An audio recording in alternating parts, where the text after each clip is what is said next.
WhiskyJason here, whiskey from the viewpoint of an American in Germany tasting rare and exotic whiskeys. Today I have a Germany exclusive from the Hart Brothers. This is a 12-year-old Glendronach. Ooh. Single cask, cask strength, distilled in January 2009, bottled in March of 2021, and it was in a first fill sherry. But what type of sherry? So there were a total of 743 bottles, and it was bottled at 57.5%. So this is only available at Dine Whiskey, Dine means your whiskey.de, €87.90 for this bottle. Now, to be very honest, Hart Brothers and I have not had a wonderful relationship so far. Basically, everything I've tried from them in the last couple of years has been less than satisfactory. Let's see if this is different. I'm going to compare it to this one. This is also a Hart Brothers. This is a Strath Island 9-year-old. It's Armagnac, cask matured and not sherry, but yet it's about the same price, and I thought, why not? Just to show you the bottles and to show you what they're doing. Now, at the moment, this is the summer of 2021. I think there's like 10 or 12 different bottlings from Hart Brothers that came on the German market all at once. And now I also have a little bit of a question for me and for you. What does it mean, or how do you get your own exclusive bottling? Now, I do know that dinewhiskey.de is a good retailer of Hart Brothers whiskeys in Germany. Maybe even one of the largest online retail sites that sell their whiskeys. And so there's a certain relationship with Hart Brothers in the UK. And now my hope, my desire would be that Hart Brothers would reward the German supplier, the German retailer, with the possibility of being able to choose a cask to become the exclusive of their shop. It's basically a store pick, right? And so I would hope, I would expect that samples had been sent. Here are 10 different possibilities. Smell, taste, choose, and that's yours. And everything else will be sold all over Europe or whatever, and this one cask is your store pick just for you. Now, I think that's probably not what happened. I don't think there were samples sent. I think there might have been a spreadsheet sent with information, okay, distillery name, age, retail price, and also alcohol by volume, ABV, and then you pick one, unfortunately. You don't get to try it beforehand. And Dine Whiskey, at least on paper, picked a winner. There are not that many independently bottled Glendronachs out there. Why? Billy Walker did not sell hardly any at all. He bottled everything and used it all. The same things happening at Glenallachie. It's cask strength, yay. It's a first fill sherry, but yay. These are all the things that we over here in Germany love. Cask strength, single cask, sherry, full maturation, wonderful. The price could also be actually considered almost right. It's 87 euros, not bad. All right. So let's try the nose first of all. Whiskybase number 1833324, 743 bottles. Now, even the website here from Dine Whiskey says, so please let your whiskey have some time in the glass, and the whiskey will develop interesting aromas. So pour, sniff, and so on is not the best way to do that. That's why I talk the entire time. All right, so I should be getting a little bit of sherry here. I'm not sure about that. I'm getting a little bit of wood, and I'm getting some interesting type of umami notes. Maybe a little bit of a chicken broth. I know. Chicken broth, yes, I said it, okay? It's weird.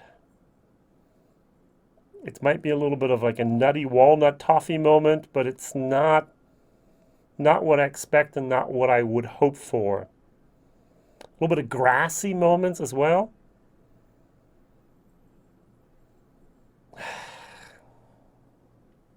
I've had quite a few different Glendronachs, sometimes even my whiskeys of the year, or in the top 10 at least. This definitely will not be there. And also my question of my personal interest is, where does Hart get their casks from? Are they at the very top of the food chain or at the very bottom of the food chain? What do I mean? I mean, usually you have to buy like 100 barrels at once, and then you can actually sort them out and then sell the other ones and so on. That's what Adelphi does. Or if you're at the very bottom of the food chain, you have a broker that offers you individual casks. I think they're somewhere in the middle, but I don't think they have first choice at anything that's coming on the market. And I'm not even sure if they're having second, third, or fourth choices. They're not that big. They're not that powerful. They're not that traditional. Yes, they were established in 1964, over 50 years now in the whiskey industry. But at least in the last couple of years, their quality, at least according to my perception, has been going downhill. All right, 57.5%. I'm going to try it, add some water, and try it again.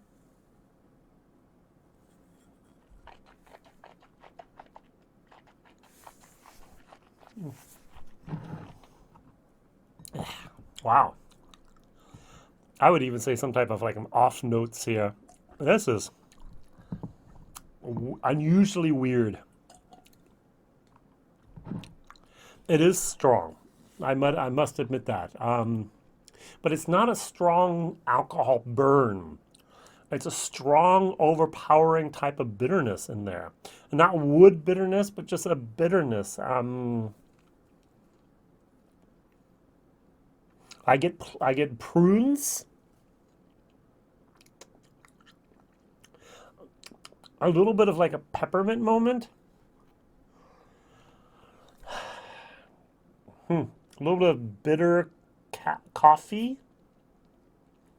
This is not your typical Glendronach. This is not your typical sherry. I'm not even sure what this is.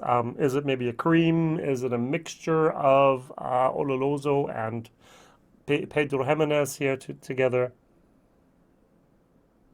But the bitterness is definitely here.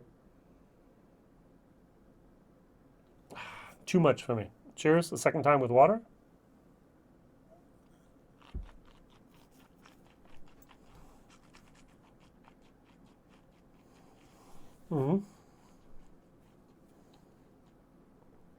I think I know why Glendronach got rid of this cask.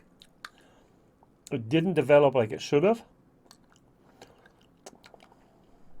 The bitterness is still there. It's a walnut type of bitterness for me.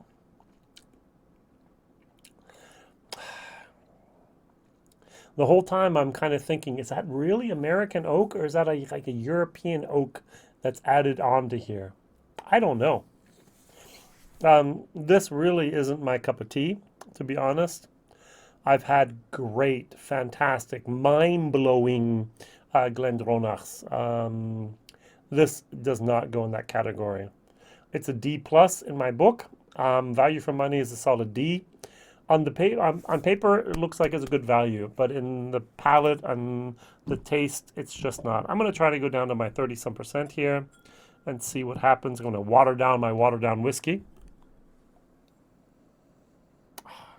Okay, gets a little bit more of that yeasty moment as well.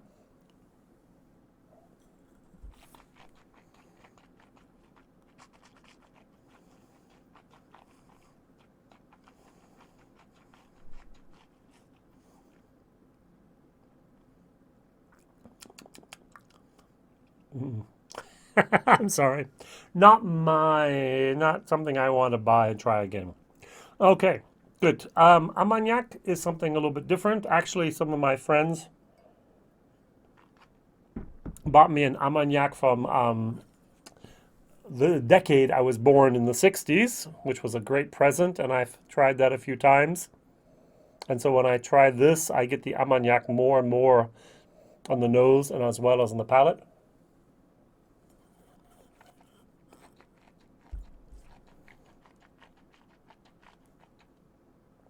Also here, it really amazes me how much wood bitterness comes through after 9 years. Here's 12, here's 9. Not really what I expect. So My question of the day is, what Hart Brothers whiskeys can you recommend that have been actually bottled within the last 3 to 5 years? I know the old stuff from 2000, from 2005, from 2008, from 2010, from 2012 even, from maybe even 2015 and 16 was still good.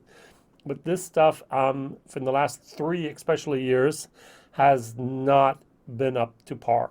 Personal opinion here. All right, everyone was talking and so excited about the old stuff, and this, nope. All right, maybe I'm just buying the wrong bottles. Could be, who knows. All right, Whiskey Jason here, whiskey from the viewpoint of an American in Germany tasting rare and exotic whiskeys. Both of these single casks, both of these cask strength. This a German exclusive. Thank you very much for watching. Thank you very much for subscribing. Thank you very much for telling others about this crazy guy over here in Europe tasting whiskeys he loves and whiskeys he doesn't like, and sometimes that are in between. You never know what you're going to get. Life is like a box of chocolate. Forrest Gump was a great thinker and quote giver. All the best. Whiskey Jason. Bye-bye.